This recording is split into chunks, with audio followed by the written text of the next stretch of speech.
Good morning students. Now question number आपका है 15 up to 14 question last video में हम कर चुके। क्वेश्चन नंबर 15 आप अपनी बुक निकालिए, उसमें से रीड कीजिए। क्या कहता है कि contract on construction job specifies a penalty for delay of completion beyond a certain date as follows.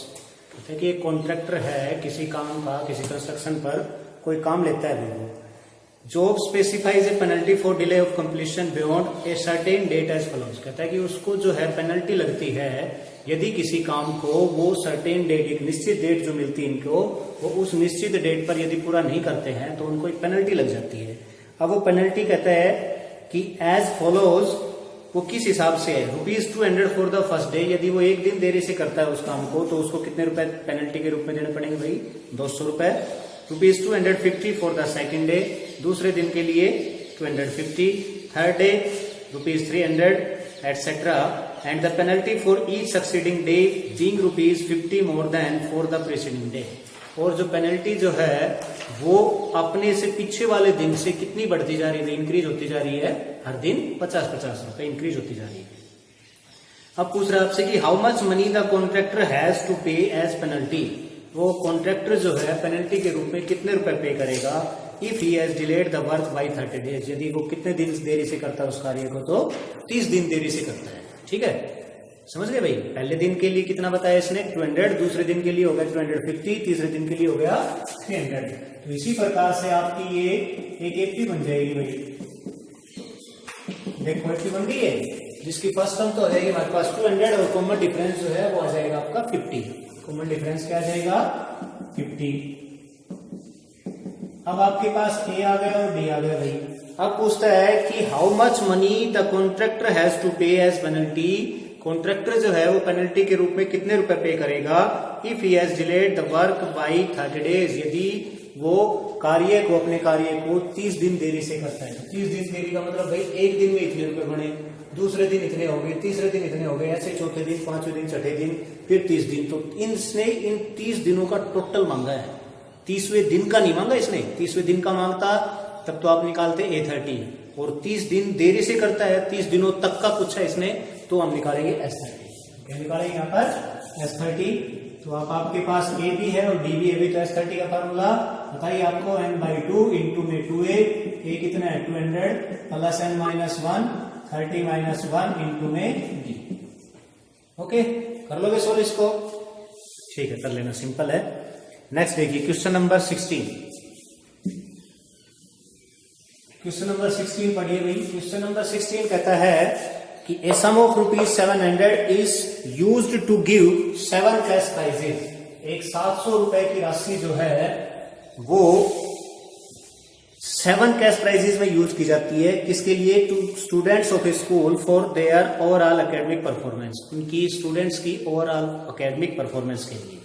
If each prize is ₹20 less than its preceding prize. कहता है कि यदि प्रत्येक जो प्राइज है वो अपने से पहले वाले प्राइज से 20 रुपए कम है, then find the value of each of the prizes. तो प्रत्येक प्राइज की वैल्यू जो है वो हमें फाइंड आउट करनी है। ठीक है, तो देखिए क्या कहता है हमारे पास। कह रहा है कि टोटल रुपीज जो है वो कितने हैं भाई? 700 रुपए है। इसको कितने पार्ट्स में डिवाइड करना है? 7 कैश प्राइजेज में, 7 कैश प्राइजेज में।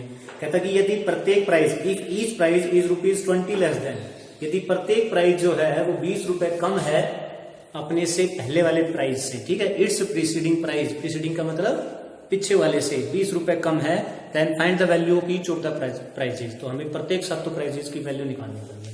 तो आपको फर्स्ट प्राइस जो है वो पता ही नहीं भाई, तो वो मानना पड़ेगा। वो मान लेते हैं, let the first price be ₹X, then second price. Second price क्या आ जाएगा भाई? जब पहला प्राइस X है तो सेकंड वाला आ जाएगा हमारे पास X - 20। सिमिलरली थर्ड प्राइस वो आ जाएगा भाई ₹X - 40। Fourth price ₹X - 60। Fifth X - 80। Sixth X - 100। और सेवंथ प्राइस जो है वो क्या आ जाएगा भाई? ₹X - 120। ओके, अब कहता है find the value of each of the prizes. कितने प्राइस थे हमारे पास टोटल भाई? 7। तो 7 का मतलब 7 का सम, 7 प्राइजेस का सम जो है वो 700 रुपए है। इट मीन्स आप इसको क्या रखोगे, S7 के इक्वल। किसके इक्वल रखेंगे, S7 इज इक्वल टू 700। अब S7 का फार्मूला क्या बनेगा भाई आपके पास, 7/2 into 2A plus 6D is equal to 700। Okay, समझ आ गया यहाँ तक। नेक्स्ट रखेंगे भाई 7/2 इंटू 2A। ये जो है आप देखिए, ये देखिए भाई, पहला प्राइस था, ये दूसरा प्राइस, तीसरा प्राइस, चौथा, पांचवा, छठा, सातवां, ये सातों जो प्राइस है, क्या ये मुझे चेक करके ये बताइए क्या ये एपी में है या नहीं है। एपी में है, क्यों, क्योंकि प्रत्येक प्राइस जो है अपने से पीछे वाले प्राइस से 20 रुपीज कम होता जा रहा था, तो कम होता जा रहा था, इट मीन्स ये एपी में है, जिसकी फर्स्ट टर्म जो है वो क्या मानी हमने भी एक्स, और कॉमन डिफरेंस जो आ जाएगा -20। कॉमन डिफरेंस क्या आ जाएगा, -20। अब आपको प्रत्येक प्राइस की वैल्यू निकालनी थी, तो यहाँ पर ए रखेंगे हम भाई x प्लस 6 इंटू डी रखेंगे -20, ओके, इज इक्वल टू 700। ये 7/2 उधर चला जाएगा भाई, 2x माइनस 120, और 7/2 को जब उधर लेके जाओगे तो 2/7, ये आ जाएगा 100 पर कैंसिल भाई। ये बच जाएगा आपका 2x minus 120 is equal to 200, और 2x is equal to 200 plus 120 कितना बन जाएगा 320, और x इज इक्वल टू आ जाएगा भाई 160। x इज इक्वल टू क्या आ जाएगा 160। ओके, x आ गया। x हमने क्या माना था भाई, फर्स्ट प्राइस। x क्या माना था, फर्स्ट प्राइस। तो फर्स्ट प्राइस क्या है भाई आपका, ₹160, ₹160। सिमिलरली सेकंड प्राइस क्या आएगा, इससे 20 रुपए कम हो जाएगा भाई, 140 हो जाएगा, वो क्या हो जाएगा 140। सिमिलरली थर्ड निकाल लेंगे, फोर्थ निकाल लेंगे, फिफ्थ, सिक्स्थ और सेवंथ। यहाँ एक्स की वैल्यू पुटअप करते चलो, आते हैं सारे, या फिर इसमें से 20 कम करते चलो, सारे सारे बन जाएंगे आपके पास। समझ में आ गया, 160, 140, 120, 180, सिमिलरली एक्सेट्रा। ओके, नेक्स्ट देखो भाई, नेक्स्ट पढ़िए question number 17। Question number 17 simple है भाई बिल्कुल। तो इस स्टेटमेंट तो एक बार समझ लीजिए, स्टेटमेंट में क्या कहता है ये समझना जरूरी है। In a school students thought of planting trees in and around the school to reduce air pollution. It was decided that the number of trees that each section of each class will plant. एक दिन यह decide किया गया, देखो एक school में क्या कहता है, students thought of planting trees in and around the school. School में बच्चों को जो है पौधे लगाने हैं भाई, ठीक है, उसमें ग्राउंड के अंदर भी और बाहर भी। Around the school to reduce air pollution, air pollution के लिए।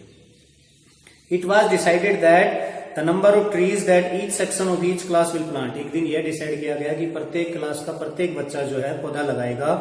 Will be the same as the class, क्या जिस क्लास में वो पढ़ रहा है उतने ही पौधों की संख्या होगी। इन विच दे आर स्टडिंग, जिसमें वो पढ़ रहे हैं। For example A section of class 1 will plant 1 tree. एक क्लास 1 का जो बच्चा है, एक बच्चा वो एक पौधा लगाएगा, will plant 1 tree. Similarly A section of class 2 will plant 2 trees. Second class का एक बच्चा 2 पौधे लगाएगा। And so on till class 10+2। ये कहां तक चलेगा भाई, अप टू क्लास 12 तक, +2 तक ऐसे ही चलता रहेगा। अब कहता है कि there are 3 sections of each class. कहता है कि प्रत्येक क्लास के कितने सेक्शन है भाई, 3 सेक्शंस हैं। And how many trees will be planted by the students. तो उन बच्चों के द्वारा टोटल जो है कितने पौधे लगाए जाएंगे वो हमसे पूछता है। क्या कहता है, देखो फर्स्ट से लेकर 12th तक, फर्स्ट से लेकर 12th तक है हमारे पास क्लासेस। ओके, अब जिस क्लास में जो बच्चा पढ़ रहा है उतने ही पौधे लगाएगा। जैसे फर्स्ट क्लास का बच्चा 1 लगाएगा, थर्ड के बच्चे 3 लगाएंगे पौधे, एक बच्चा, फिफ्थ का 5, सिक्स के 6, ऐसे चलता रहेगा क्लास 10+2 तक। अब कहता है कि प्रत्येक क्लास के 3-3 सेक्शन है। प्रत्येक क्लास के कितने सेक्शन है, 3-3 सेक्शन है। जैसे first A, first B, first सी। तो first A, first B, first C 3 section हो गए। तो कितने पौधे लगेंगे भाई फर्स्ट क्लास के द्वारा, 1 into 3, ठीक है। इसी तरह सेकंड क्लास के 2 into 3, फिर थर्ड क्लास के भाई 3 into 3। इसी तरह चलता जाएगा आपके पास, और 12th क्लास तक आ जाएगा। 12 का क्या आ जाएंगे भाई 12 into 3, 12 into 3। समझ गए, दोबारा देख लीजिए स्टेटमेंट क्या कहता। In a school students thought of planting trees in and around the school to reduce air pollution. It was decided that the number of trees that each section of each class will plant. कहते हैं कि प्रत्येक class का प्रत्येक section जो है वो पौधा लगाएगा। Will be same as the class, जिस क्लास में वो पढ़ रहे हैं, ठीक है, in which they are studying. तो फर्स्ट क्लास के बच्चों द्वारा कितने पौधे लगाए गए भाई? 1 into 3, तीनों सेक्शन के हो गए। सेकेंड क्लास के 2 into 3 6, थर्ड के 9 और 12th के द्वारा कितने लगाएंगे टोटल भाई? 36। तो ये आप देख रहे हो, ये पौधों की जो संख्या लगती जा रही है, ये हमारे पास एक एपी बन गई। एपी बन गई जिसकी फर्स्ट टर्म क्या है भाई? 3 और डीपी क्या है? 3। अब इस 36 को क्या मानेंगे हम? Last term. इसको क्या मानेंगे? Last term. तो एन लेके चलोगे, ठीक है। एन जब आपके पास दे रखा है हमारे पास 36, तब आपसे पूछ रहे टोटल नंबर ऑफ ट्रीज। तो टोटल नंबर ऑफ ट्रीज कैसे आएंगे? इन सभी का सम। इन सभी का सम निकालने के पास आपके पास नहीं होना चाहिए इसमें कितने क्रम्स है। अब इसमें तो हमें पता है कि 12 क्रम्स है, छोटा सा ये तो, बट आप एन निकाल के लिखिए इससे।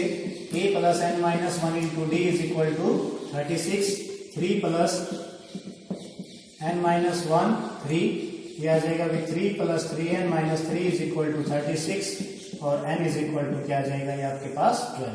अब n 12 आने के बाद आप क्या निकाल लेंगे भाई? S12। ओके, इनका सम निकाल लोगे। S12 निकाल रखा आपने? ओके बेटा।